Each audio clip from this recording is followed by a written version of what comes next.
कि ना बा रजिस्टर्ड नंबर नाही नंबर बा IMEI।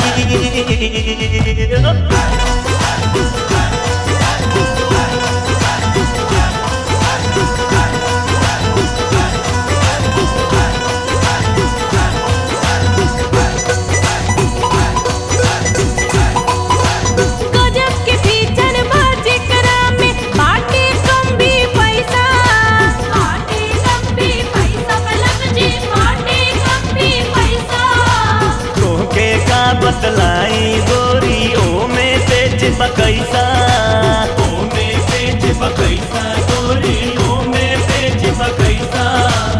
एगो सिम ना दो चार सिम को, एगो सिम ना दो चार सिम को सुविधा जेह में आई बलम हम ले आई तो एगो चाइनीज सेट मोबाइल। कि ना बा रजिस्टर्ड नंबर नहीं नंबर बा IMEI।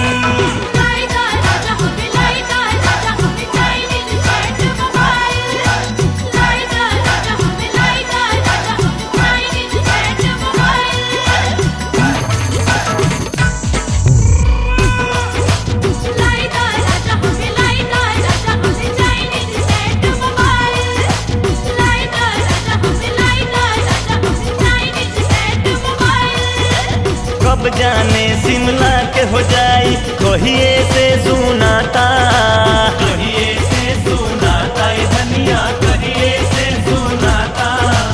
सबका से पहले खबर बस तोहरे के मिल जाता, तोहरे के मिल जाता बलम तोहरे के मिल जाता।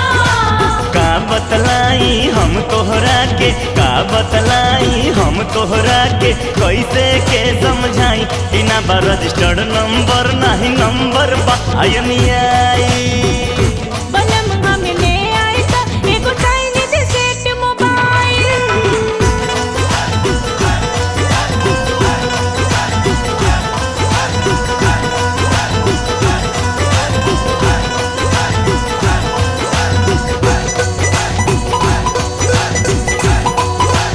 जेकरा हाथ में देखत बानी चाइनीज सेट ही बाटे, चाइनीज सेट ही बाटे बलम चाइनीज सेट ही बाटे।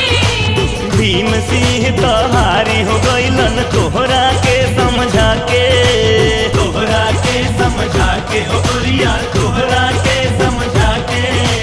लागेला ना मन बूझबले, लागेला ना मन बूझबले लेबू ना किनबाई। बलम हम ले आई तो एगो चाइनीज सेट मोबाइल। बिना बा रजिस्टर्ड नंबर नहीं नंबर बा IMEI।